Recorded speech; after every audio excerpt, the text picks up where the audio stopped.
and I'm the Futures Trading Room Specialist with MicroQuant and ValueCharts.com. I want to welcome everyone to the webinar tonight. I appreciate your time. And the webinar is entitled How to Trade Short-Term Consolidation Patterns.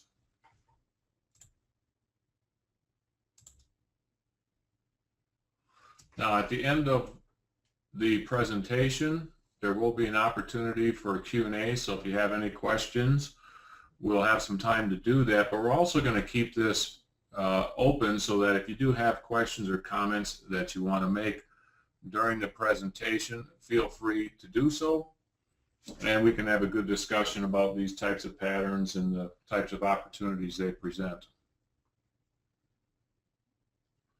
I do recognize some of the names out there from our trading room. Of course, we do have to go through our risk disclaimer, so I will go through this fairly quickly. Trading or investing carries a high level of risk and is not suitable for all persons. Before deciding to trade or invest, you should carefully consider your investment objectives, level of experience, and ability to tolerate risk. This content is subject to change at any time without notice and is provided for the sole purpose of education and assistance in making independent investment decisions. ValueCharts.com has taken reasonable measures to ensure the accuracy of the information contained herein.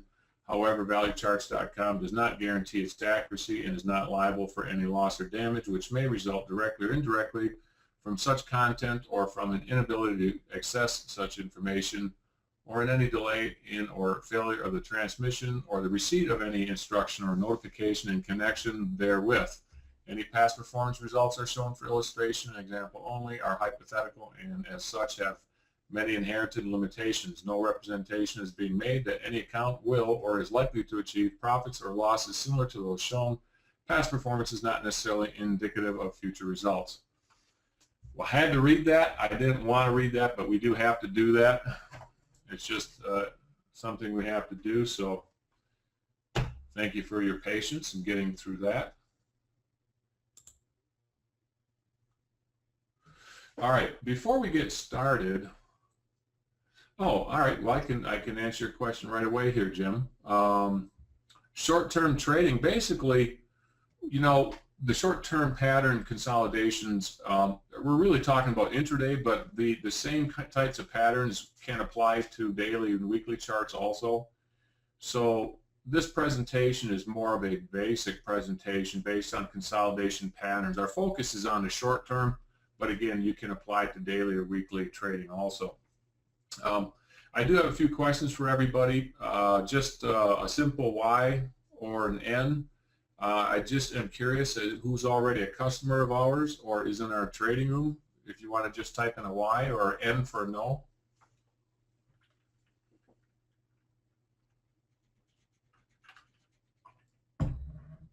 Yeah, again, I do recognize some of our customers. Thank you. Appreciate it. All right. And then just another simple question too. Please type in an E if you feel you're an experienced trader, or N if you are a newer trader. Again, there's nothing scientific about this, just trying to get more information about our customers.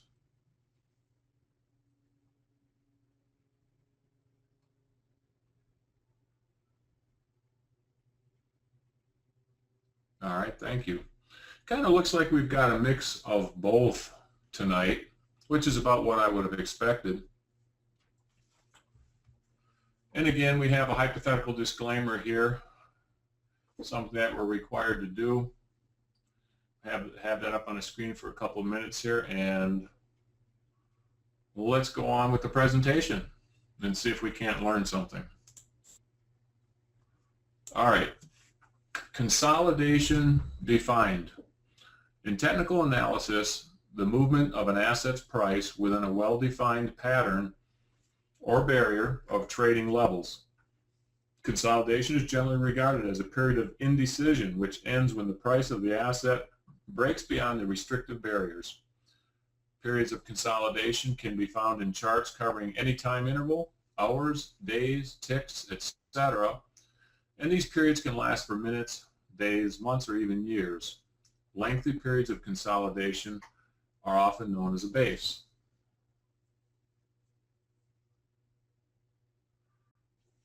Let's see here. And again, this is kind of an open presentation. If you have questions or comments along the way, I have no problem stopping to try and answer those questions. I also want to try to present this in a timely fashion, so I will try to do that also. Yeah, Naga, if I'm pronouncing your name correctly, send an email to support@microquant.com with the same question and see if they can help you with that. You should have access to our recorded webinars.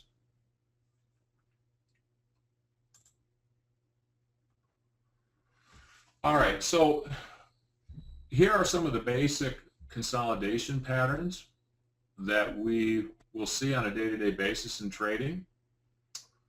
There are flag patterns, which can be bull flags or bear flags. Pennant patterns, again, there are bull pennants and bear pennants. Triangle patterns. Now, triangle patterns can also be referred to sometimes as wedge patterns, etc. And there are symmetrical triangles, ascending triangles, and descending triangles. There is a rectangle pattern, sometimes can be referred to as a channel. And a cup and handle pattern can also be considered a consolidation pattern, and it can be bullish or bearish. And there are some other consolidation patterns out there that we're not going to touch on today. This is more basic and general in nature, this presentation, and can be a refresher course for the more experienced trader.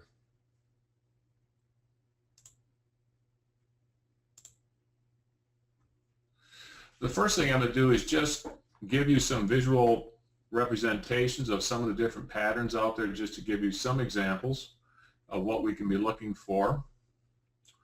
So example number one is a bull flag on a 240-minute chart of the ES, which of course most of you should know is the S&P E-minis. And here you have a good example of a bull flag. Now a bull flag typically is going to have the pull just like a flagpole would, and then a consolidation period that most often is slightly descending and looks like a flag. So it just looks like a flag with a flagpole with a flag. And you can see from here on the bull flag, if you were to have drawn this on your own charts and placed an entry just above it, it looks like it would be an awfully good trade.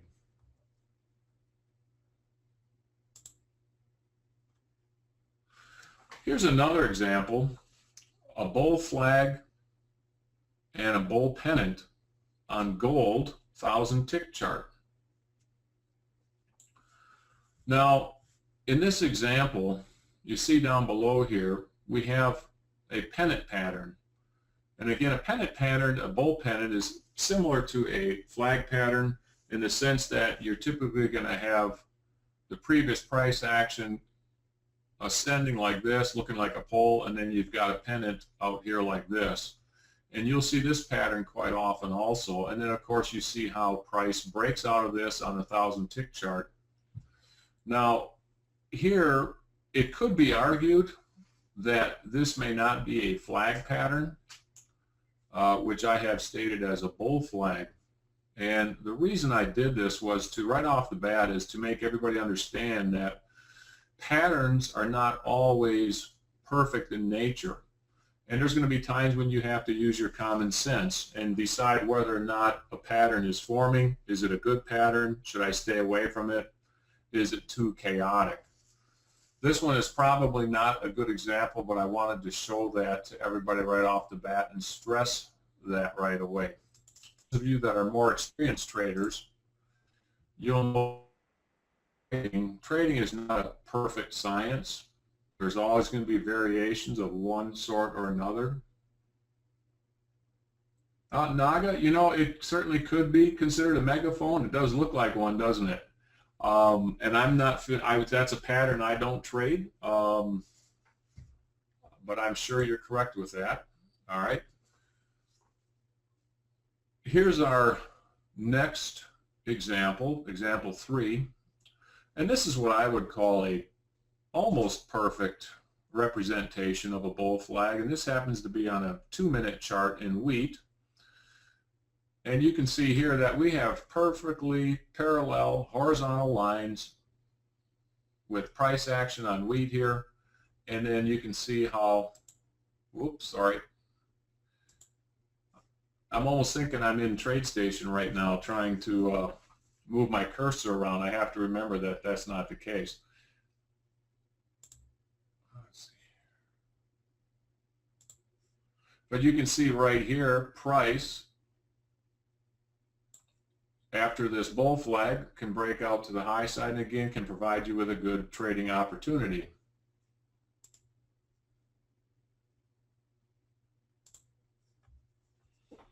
All right, let's go to the next example.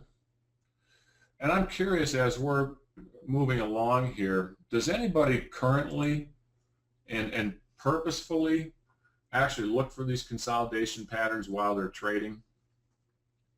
Or are we mostly using indicators like our MQ indicators? Does anybody out there really focus on these consolidation patterns, and do you use them currently?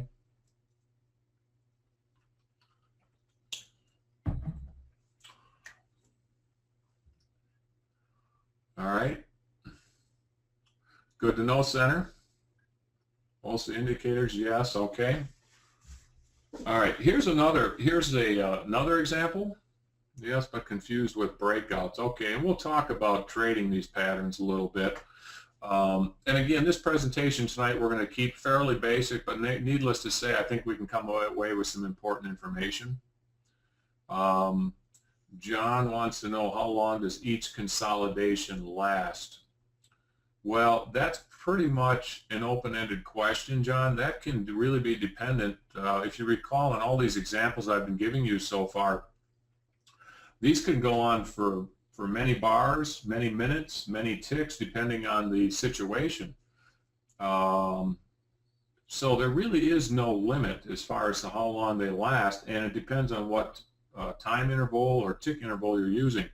For example, here's another example on the Euro futures. It's a 60-minute chart. Now this is a basing pattern, and I would call this a rectangle pattern or a channel pattern. Now just think to yourself, if you're really paying attention to these types of patterns, the opportunities that you can come up with. So if we look at each one of these bars as 60 minutes, I mean, and of course we have the daily dividers in here, session breaks. So I mean, we're looking at about a full day's worth of consolidation in this case. And certainly I think I see that more with the currency futures than I do other markets. I don't know if anybody else would agree with me out there or not. But here again is a great basing pattern. And again, sometimes deciding where to put your lines can be an ongoing adventure. I mean, sometimes you have to change that because the pattern can change as you're moving forward. But this one's pretty obvious. You can see here the price just could not get below this trend line here. And we had a top right here. It tested the top right here. And then once we broke it, I mean, price just really went down quite a bit. Now, I don't have the price axes on here. My guess is this is at least a couple hundred point move right here.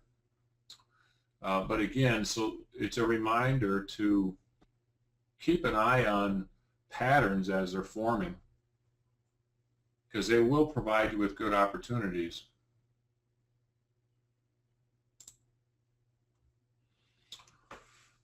Okay, here's another example, and I did try to mix up the intervals, and I did try to mix up time frames and the different markets to show you that consolidation patterns are constantly happening all the time.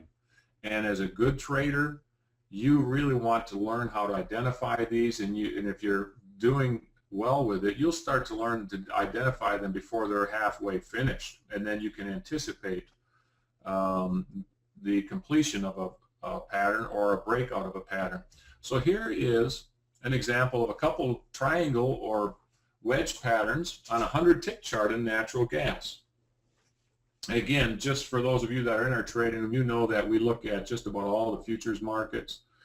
So I thought it would be a good idea today to, again, try to pull up examples in all the different markets and show everyone that these patterns are not just for one particular market. They work across the board. You just have to get used to seeing them. Now, typically, you also have to form a pattern, you really have to have a minimum of 4 touches, 2 high points, 2 low points at a minimum to really start forming some kind of consolidation. In this particular case, on this 100-tick chart with natural gas, you can see point 1 is right here. Actually, let's see if I can. Point 1, we touch the pattern up here. 2, here's another touch. 3, 4, 5, 6, 7. So here we got 7 touches on this triangle pattern before price actually broke out of this pattern, and you can see it broke out and came back and went back inside a little bit, and then of course went back down and turned out being a pretty good trade. And then down here we started getting the same pattern over again.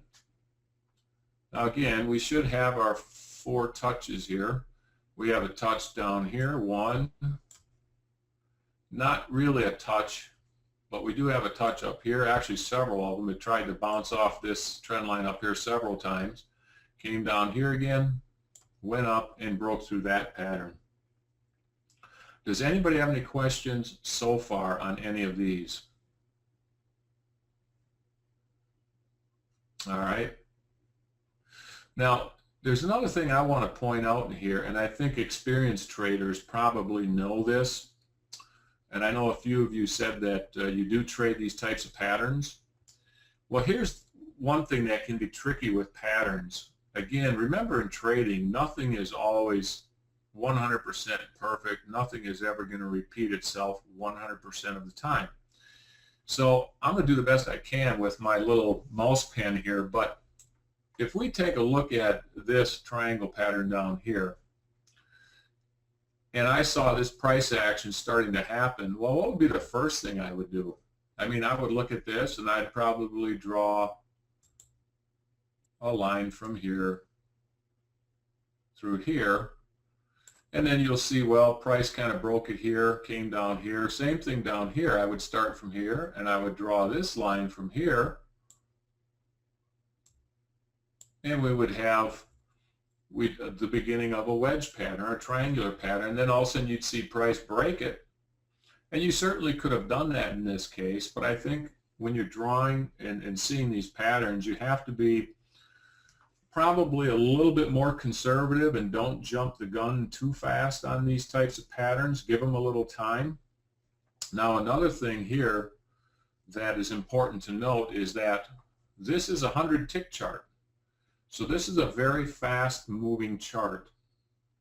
And when you're down into these faster intervals, shorter intervals, it's going to be a little bit more difficult to draw and see good patterns develop where they obey the trend lines, etc. So when you're down into 2-minute charts, 1-minute charts, 50-tick charts, 100-tick charts, whatever the case might be, you got to be a little careful, be a little patient in drawing those patterns.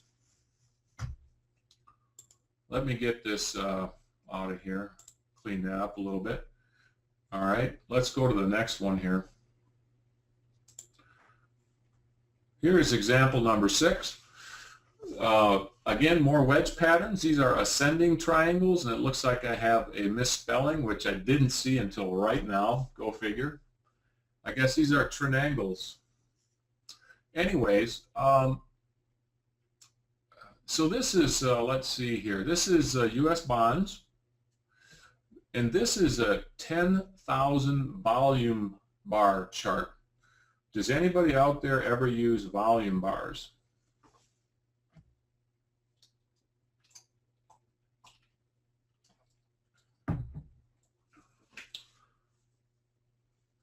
Is anybody even aware that volume bars exist?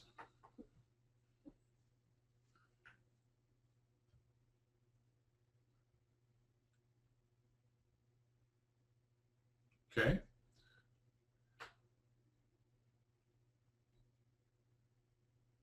Got it. Thank you, Senator. I appreciate it. Win. I recognize a few of you guys again from the trading room here. I appreciate you coming out. Yeah, you know, actually, I do like volume bars with some markets. Now, like here with U.S. bonds, I mean, my platform is TradeStation. I'm sure all the platforms out there, I would imagine, offer those as an option. To me, volume bars can be a really good way to set up your price charts because to me, it's maybe the purest form of price itself.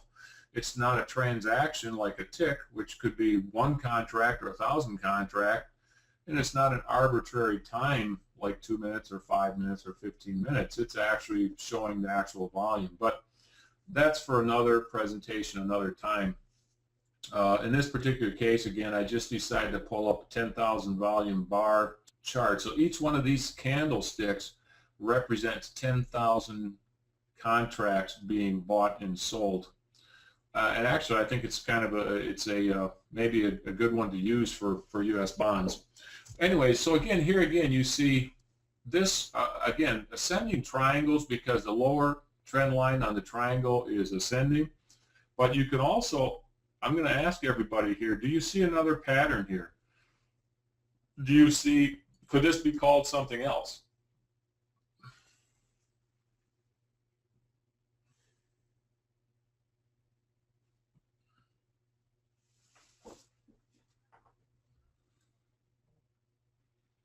You know, you make a good point there. One person said maybe a rectangle.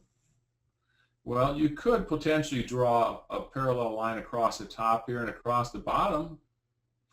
Yeah, it might not be bad.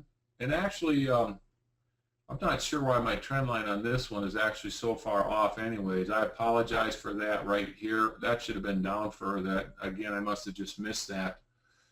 So we've got a few people guessing as to what other patterns we see here. Well, really, I think what I was getting at is you really could look at this as a bear pennant, just like an upside down flagpole with a pennant on the end of it. So you see here, price came down quite hard, starts consolidating sideways in an ascending fashion and breaks back through it. This is typically considered a continuation pattern of the previous move. So here we sold off. We consolidate sideways and we break through and go down further, and it happens again and breaks down and goes down further. And again, I think you could almost make an argument that there is a rectangular channel here also. Here's another example of head and shoulders. Now these patterns, I think, if I was going to guess, I think a lot of traders have a tendency to miss these. And head and shoulder patterns quite often can be pretty strong signals. Now, to technically be correct with a head and shoulders pattern, you've got the head in the middle, which has to be higher than both shoulders.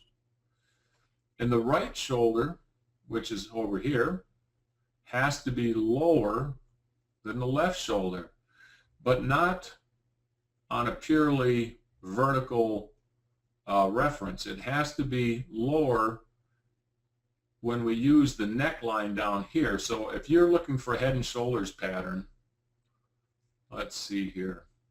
Well, actually, I drew it in here already. The neckline is going to be right here. You've got a shoulder, head, neck. So when you see a pattern like this forming,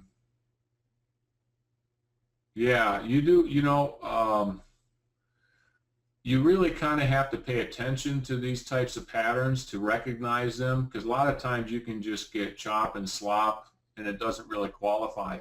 But there is a purpose to the head and shoulders. So you see it, price get up here, price goes higher, then price comes over here again and drops down.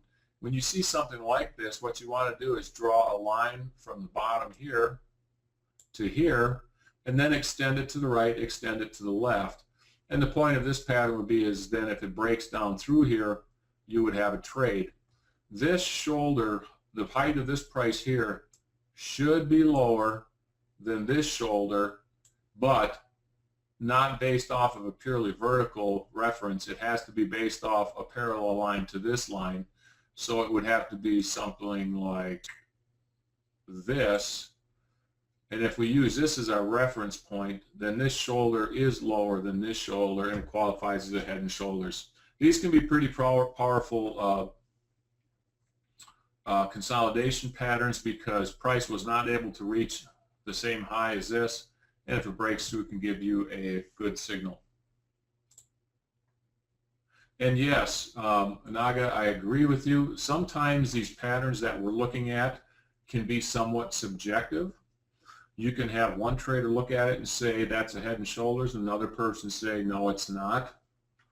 But I don't think that's the point of patterns and in trading. And I think, again, I'll emphasize with trading that nothing is perfect, but what you want to do is take advantage of these patterns, because sometimes these will be very obvious patterns, and they do give you good opportunities to trade them.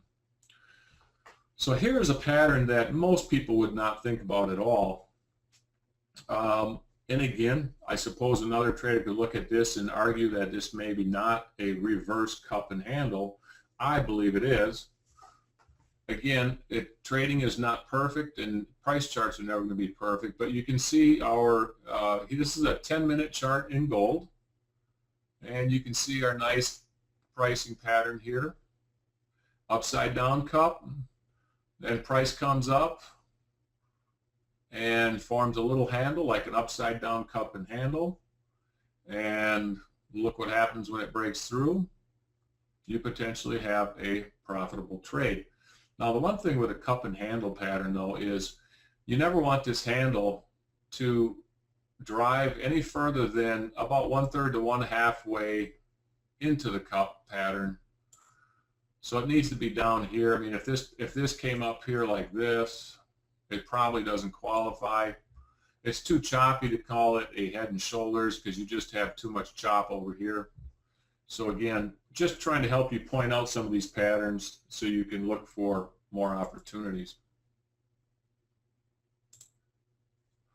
All right, let's go to the next slide. Apologize for this picture here. This one is probably not the best one in the world. Here is a 100-tick chart in live cattle. And again, here we have a triangle or wedge pennant pattern. And again, sometimes these can be interchangeable names. But the point here again is to help you to recognize that these patterns exist constantly throughout the trading day on any type of chart that you might be trading. They are out there. You need to try to find them. So here again, you draw the line from the top, draw the line from the bottom, and you can see when price breaks out of this one, it's substantial. So again, 100-tick chart live cattle. As I said before, in the micro quant value charts trading room, we do try to look at all the futures charts that we can. Does anybody have any questions at all up to this point on any of these patterns? Any surprises? Any comments you'd like to make?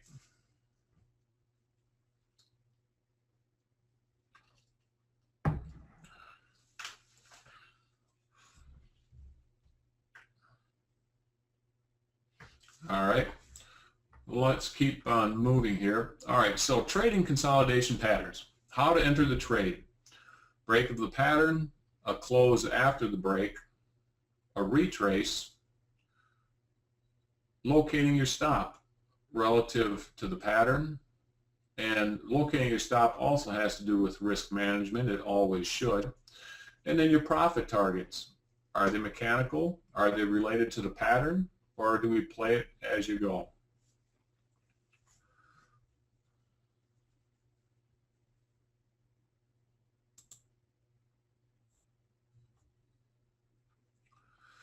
All right, so now here is, let's see here, I didn't even put this down. This is a 5-minute chart in the yen. And I probably could have done a better job of drawing this, but you can see that the yen sold off here and started bouncing. And we should have our 4 points that I said are necessary to draw a consolidation pattern. 1, Now we've got one here. We're starting the pattern here too. This is close enough, I think, to consider it. We have another one up here, and then here. Then it came up and broke through the pattern. Now, again, remember what I said before with these types of patterns. What you have to be careful about is, I think if you started drawing this originally, and if you're really watching and focusing on these slides that I'm showing you, originally you could have drawn a line. Hello, hold on a second, I'm sorry. We can't do it real straight here, but we could have drawn a line right up through here, because I think I see what would have been a good straight line right there. I apologize for not getting that very straight. So originally you could have drawn it like right here, would have bounced here, came down, kind of bounced, went through it, came back up.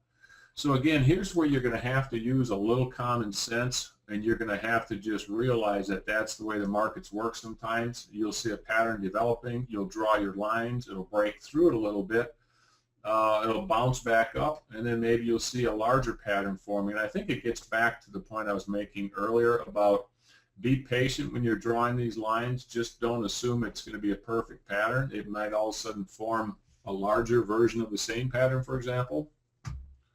But let me get rid of this line. Oops. Huh.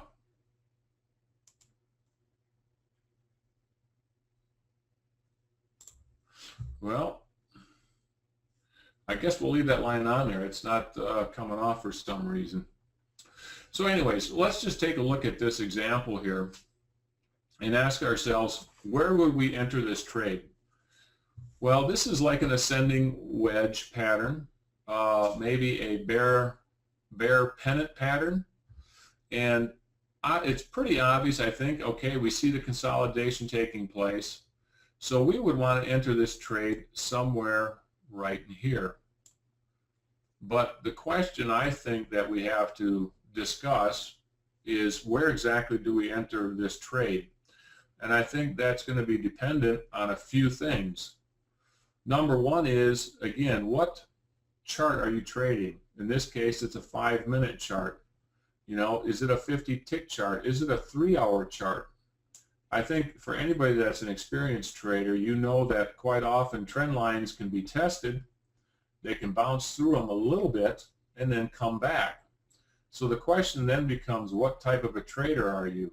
If you're more of an aggressive trader, you could make your entry just a couple ticks below this trend line, or you may go out as far as 5 to 12 ticks beyond this trend line to avoid any false breakouts. I don't think there's any really one right answer for where do you place your short entry in this case. It's really kind of up to you and how well defined that pattern is. If the pattern's very well defined, I think you could place your entry a little bit closer to the breakout point. If it's not as well defined, you better be more careful or not even trade it, or place your entry a few ticks away, maybe up to 7 ticks away or 12 ticks away, depending again on what time frame you're trading. So you need to be aware of that. Now, where do we place our stops? Well, in this particular case, I think the most accepted place to place your stop is going to be above the high of the pattern, which would be up here. So the idea is that once it breaks the pattern on the low side, in theory, it shouldn't come back up and test as high anymore up here. It should go down. And of course, after that, you can certainly trail your stop down. Or if you don't want to risk that much, you can, be a little more aggressive with your stop loss and place it down here. The other important thing, though, I think that is important, is risk management. So whoever you are, whatever your account size is, that has a lot to do with whether or not you can place these trades or not. So let's say this was a from right here where it broke out to right up here, I don't know, let's say that's 30 ticks. all right, or let's say it's $10 a tick. That's $300. Well, I think the accepted rule out there for risk management is never risk more than 2%, and if you want to use a range, let's use 1 to 3% of your capital account. So let's take a minimum account size here of $5,000, let's say, and if we use $5,000, 2% of that would be what, $100, or 3% would be $150. You couldn't really take this trade. And I'm only bringing that up is because, do you want to risk more than 2% of your capital account on a trade? So a lot of that will have to come back to, here's a 5-minute chart. The risk is probably not as great, but if this were a 2-hour chart and you had a 50-tick stop loss on here, always ask yourself about risk management, because that's always going to be a high priority. But again, I'm digressing here a little bit. All right, let's see here. Oh, okay, I'm sorry. Let's go to profit objectives. Well, there's 3 different ways to look at profit objectives, and where do we place our profit targets? I think one of the widely accepted ways to do it is typically the width of the pattern you are trading can be a profit target. So if we took the, let's see here, if we took this high here to the breakout, this distance, oh, hold on, there we go, this distance here can be one way to determine where your profit level is going to be. Quite often when you see a pattern, this may not be a best example of this. A triangle pattern might be a better example. Let's go back here once. Let me try to find a better example.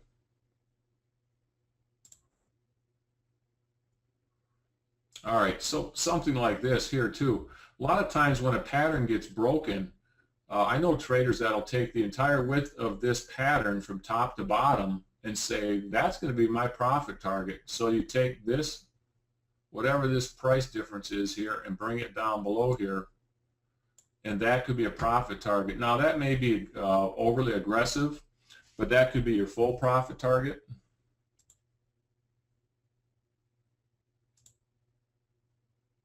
All right, let's see here, sorry.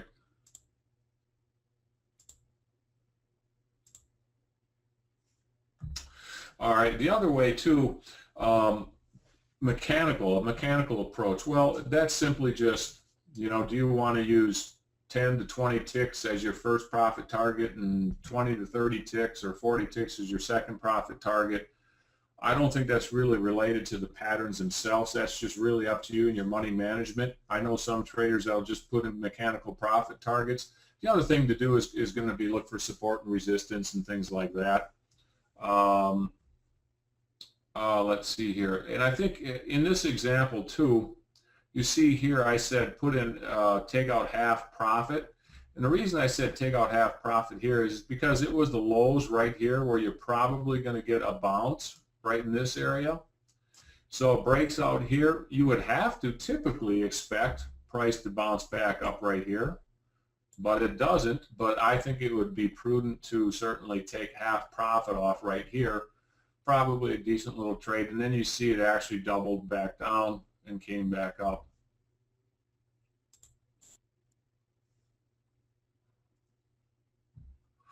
So here again is just kind of an open-ended chart pattern that I put on here, and this looks like it's a 500 tick chart in copper. So if we were to use some of the rules I just showed you, for example, if we took the height of this pattern right here, okay, we place an entry a few ticks outside of this trend line, we get into trade right here. Our first profit target would be a similar distance from here. So we'd go down to about, let's see, right about there, I guess. Again, that could be profit target number 1 right in this area. You could also play it as it goes. You know, if you keep getting closes there's no closes above the high of the previous bar like we're seeing here, you could just let this ride. Again, I don't think the consolidation pattern itself should really have a whole lot to do with your profit targets. Just it gives you some ideas to work with. Do we have any questions about anything at this point or not?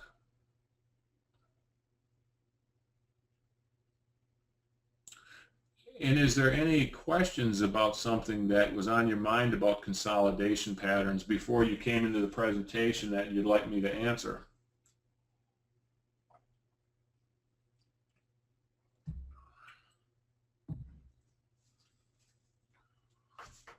All right, let's keep going here. Let's see here. Where do we take profits? Where do we put our stop loss? Let's get back to this stop loss thing.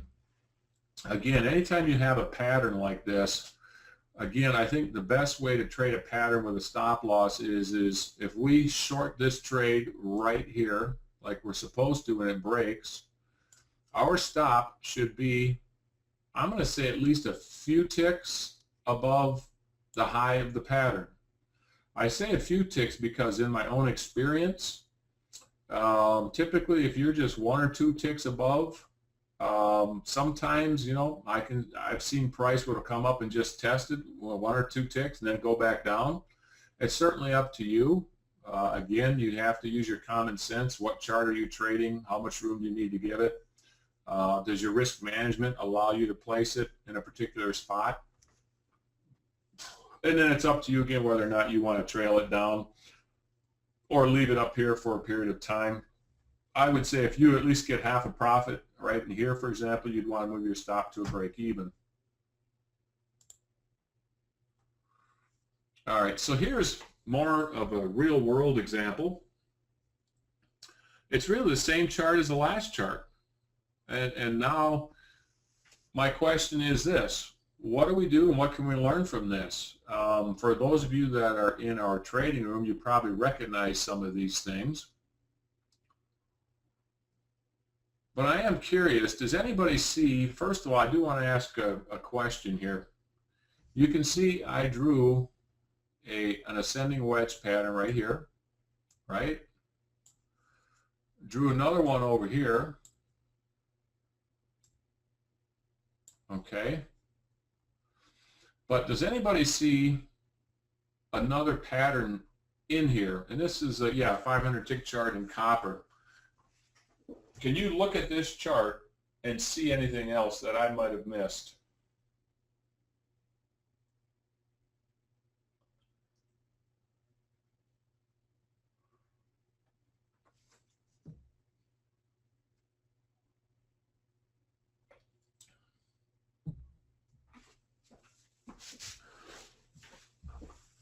All right, I will show you. Let's see here. We've got someone answering here. Cup and handle. Hey, you know, that's not a bad one. That's actually, I think you can make an argument for that. A reverse head and shoulders when you hit it out of the park. That's the one I was looking at here too. And I think, you know, I think the point here again is this, is if anything, I want everybody to get something out of this. You know, it's pretty simple to draw trend lines, but I think what really is important is to be able to look at a chart and just visualize patterns. You can see the patterns just by looking at it, and you can see them before they're even finished being completed. But you're right, Win. I think the one I was looking at here too was, do we have a head and shoulder pattern right here? It didn't really break the trend line, or the neckline, I'm sorry. It kind of stayed under it, but there was kind of a reverse head and shoulders. And another participant in our trading room here, let's see who, Pat. You know, Pat kind of said, well, look, we have a cup and handle pattern. So sometimes these things, again, are not always totally discernible, but I think the important thing is to be able to use it to our benefit. And it really doesn't matter what we call these patterns, as long as we understand that there is some kind of formation taking place and that we can take an advantage. We can take advantage of that formation. That's the key thing. Now, the reason I showed this chart with some other indicators on here is it's one thing to find your pattern, but then again, where do we take our profit targets? And that probably gets away from the discussing the patterns themselves. I don't think there's anything real sophisticated or too scientific about finding these patterns. They are occurring all the time. For example, midday, when we start talking around 11:30 Eastern time, 11 o'clock Eastern time, when the U.S. markets are open, I think you'll see a lot of the triangle or wedge patterns forming every day, simply because I think the markets are slowing down during the lunch hour, so price is not getting pushed up or down too much. It's just going back and forth and starts forming a wedge pattern. That's where you'll see a lot of those patterns forming, or again, obviously after a long rally or a big sell-off. So anyways, let's take a look at a couple things here that we notice on this particular chart. For those of you that are familiar with our indicators, MQ trend line and MQ regression, this is MQ regression right here. It's this red line. This dotted red line is MQ trend. I just absolutely love these indicators.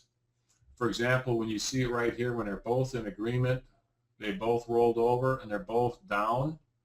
Well, we teach then that if you get overvalued, a bar that shows overvalued, which is this bar highlighted right here with the yellow tip, another one right here.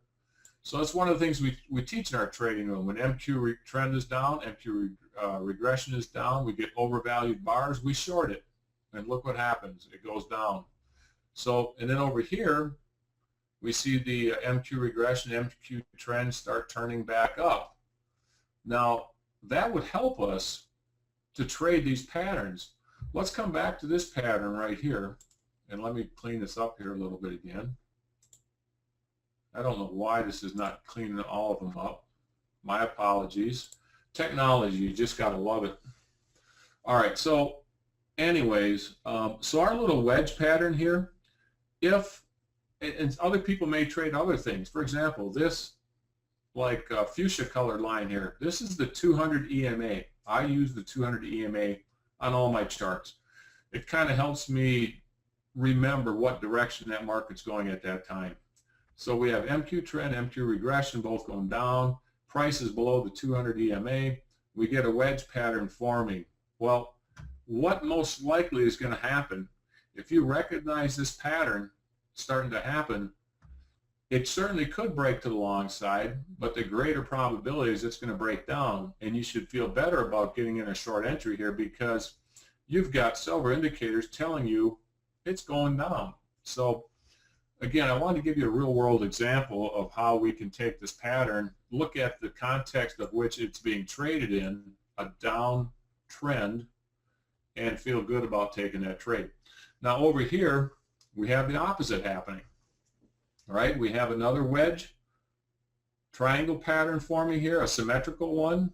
We have one high, 2 touches, 3 touches, 4 touches. We have the trend line, it breaks here.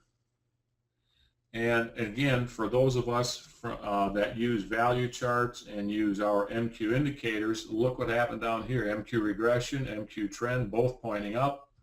We get a wedge forming, price breaks the wedge, price goes up. So in the context of using other indicators, you can see that patterns and recognizing patterns, in addition to using the indicators that you use, can be pretty powerful. I mean, just think about this trade right here. This was a pretty nice sell-off. And then over here, it's a pretty nice break to the upside. Now, I also put a Fibonacci in here also, just to help us look at, again, just getting off the topic of patterns a little bit, but again, we could look at this and say, well, okay, where's the top high and the low of this pattern here? And I'm going to say right here, because technically we don't have a low down here. So if we took the height of this pattern right from here to here, we could say that that should be our first profit target going up, which should be somewhere right in here. But also, here's something I like to do. I take a look at significant or obvious swing highs and swing lows. So I drew my Fibonacci from way up here to way down here. And you see this is a 38% retracement back up, 50%, 61%. There are some traders I know that'll just automatically trade a market at a 50% retracement. So if we break this wedge down here and we're going long, and you ask yourself, well, geez, where are we going to put our profit targets? If it was me personally, I would see trend and regression are in my favor, great. But I see a 50% retracement right here. I'm probably going to take off at least half of my profit right here, right before that. Not only that, but this 200 EMA right here, believe it or not, you can throw 200 EMA on just about any chart.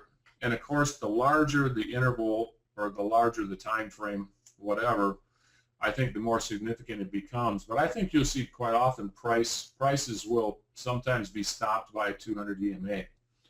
So again, price comes up here, gets to the 50% retracement from this swing high to this swing low. We break the pattern. I would take off half profit right in front of the 50% Fibonacci and right in front of the 200 EMA. Move my stop up to break even right in here. And then just hopefully it breaks through all this and continues to the upside. Now, hopefully I've done a good job of explaining this. I don't know why my ink is not cleaning up off this chart. But what questions does anybody have on any of these patterns? Do I need to go back to any of these patterns?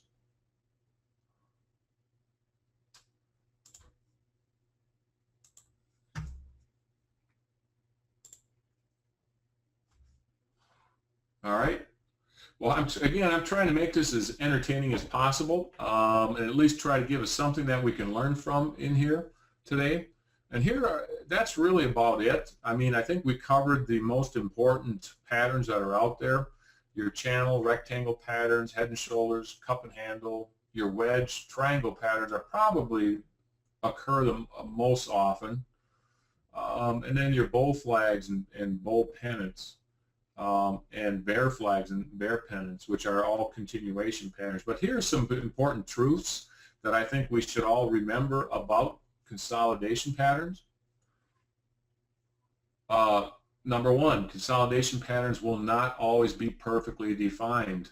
It's going to be up to you as a trader to keep an eye on that and understand what all of a sudden looked like a really nice forming pattern all of a sudden gets chopped up a little bit and you have to redraw your trend line.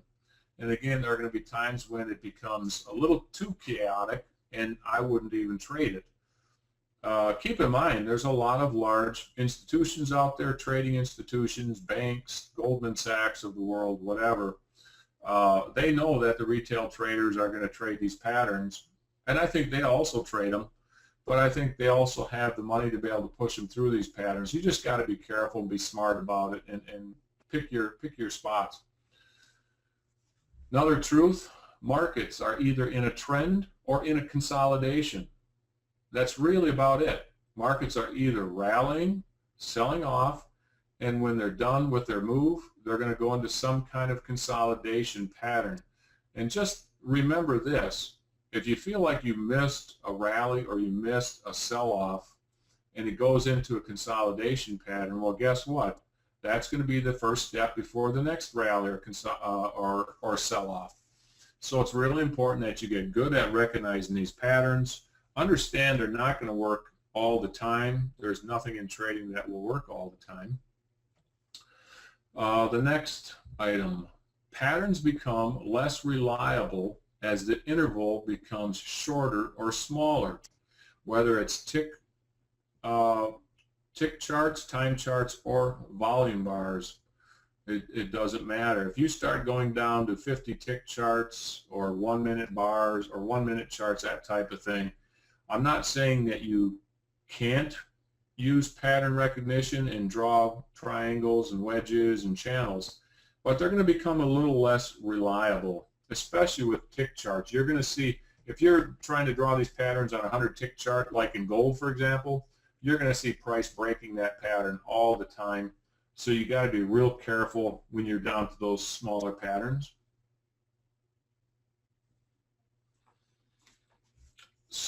Well, let's see here. Question from Center. What is your favorite pattern to trade and why? Wow, that's a great question. You know what? I would say I don't think that I have a favorite pattern. I like the one that results in a big profit, but you know, I like the ones that are uniform, first of all, because, you know, it's just easier to trade those. But I'm going to say that I probably would prefer to see the flags or pennants. Let me do something here real quick. I'm going to go and I'll come back to this slide here. Just bear with me for a second.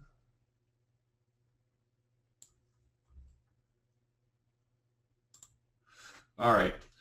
Yeah, I'm going to say a flag or pennant pattern, and it's simply this, because the idea behind a bull flag or a bear flag, if it's after a sell-off, is that this is probably more of a continuation pattern than, say, a symmetrical triangle where price could break long or short. And, you know, a lot of times with those triangles, right, you get, you may get a 20-tick movement on the, you know, if we got a triangle pattern like this, right, you got price goes like this and goes like this, this. Well, first of all, they take a little longer. They're okay. But again, I like this type of pattern because this is really supposed to be a continuation pattern. Keep that in mind. When you see a bear flag or a bull flag, or whether it's a pennant, doesn't really matter, flag or pennant, it's more of a continuation pattern. You know the market rallied up. It's going sideways. There's a greater likelihood it's going to continue in the same direction. I feel like it gives me an additional edge. All right, let's go back to our other slide here.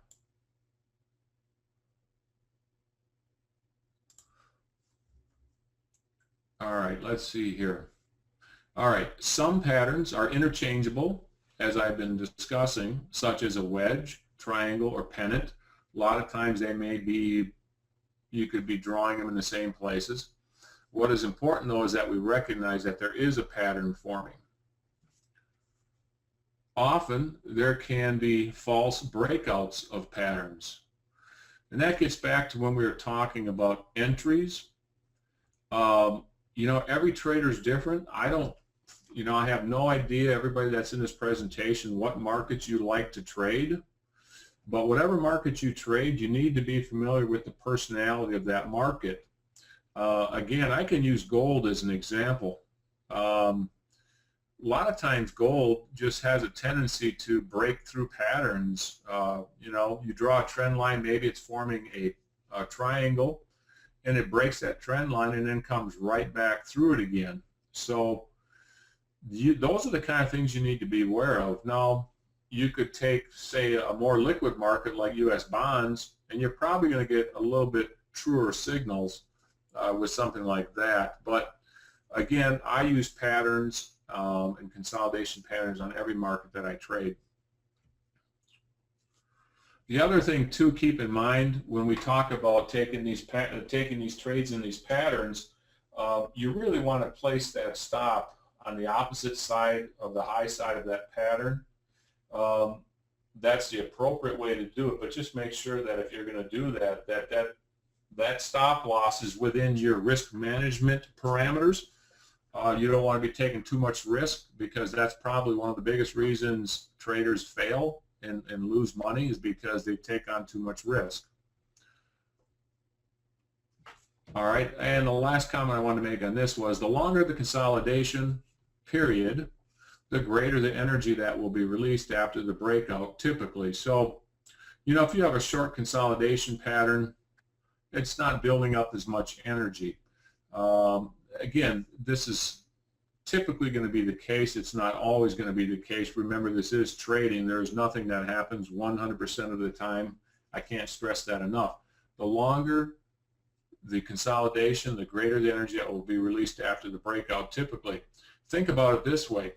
If a market consolidates for a long period of time, you have many people long, many people short. Once the market breaks in a given direction, everybody that's been watching that market are all going to hop on board, and they're going to start buying or selling depending on what direction it breaks. But not only that, all the people that took the opposite move, took the short instead of the long, for example, all their buy stops are up there. So not only do you have momentum after the consolidation, but now all the buy stops are getting hit on the way up, creates more momentum.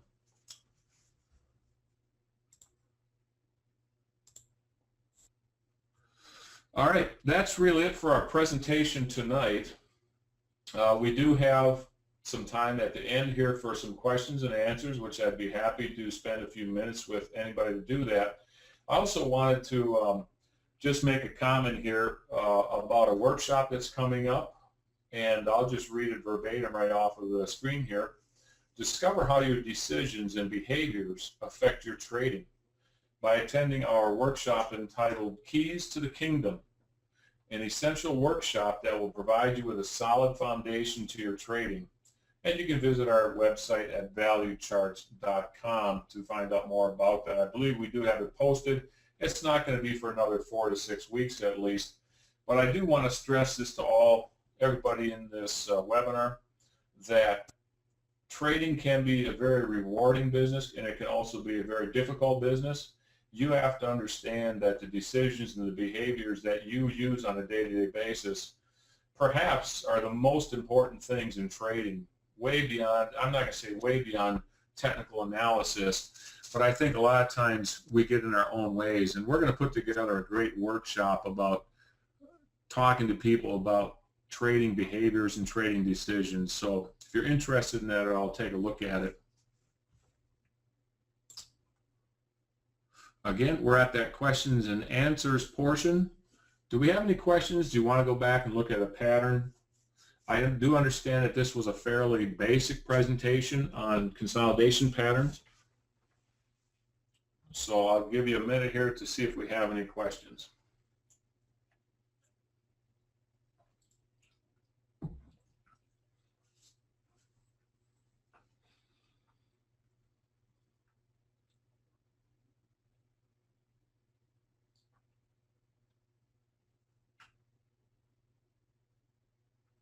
All right, Senator, I appreciate it. Thank you also. Give you just another minute in case someone's typing in a little bit longer question. Hopefully we have taken something out of this presentation tonight. Again, if you think there's anything I could have done better, certainly let me know. That's the only way I can improve in these presentations. Also, if you have any specific questions for me, if you want, if you're not in our trading room now and you'd like a free trial to our trading room, why don't you go ahead and send an email to me, which is jalswager@microquant.com, and that would be JALSWAGER@microquant.com. Again, that's JALSWAGER@microquant.com. Looks like we do have a question in here. MQ momentum marks the end of a consolidation. John, no, it doesn't. Typically, MQ momentum, actually, we didn't even have, we had MQ trend and MQ regression on these examples here I showed earlier. MQ momentum really just measures the momentum in the market, really is unrelated to consolidation. Does that kind of answer your question? Or is it possible I misspoke on an earlier slide? All right, very good. All right, if there's not any other questions, I do appreciate everyone's time and taking some time out. Hopefully you have learned something tonight. Take something away from this. Watch for the patterns. Be smart about it. Don't put your entry too close. And remember to always manage yourself first, manage your emotions, and then manage your trades. And everybody have a great evening. And if you have any questions, you can email me or send them to support@microquant.com. And again, I thank you for your time.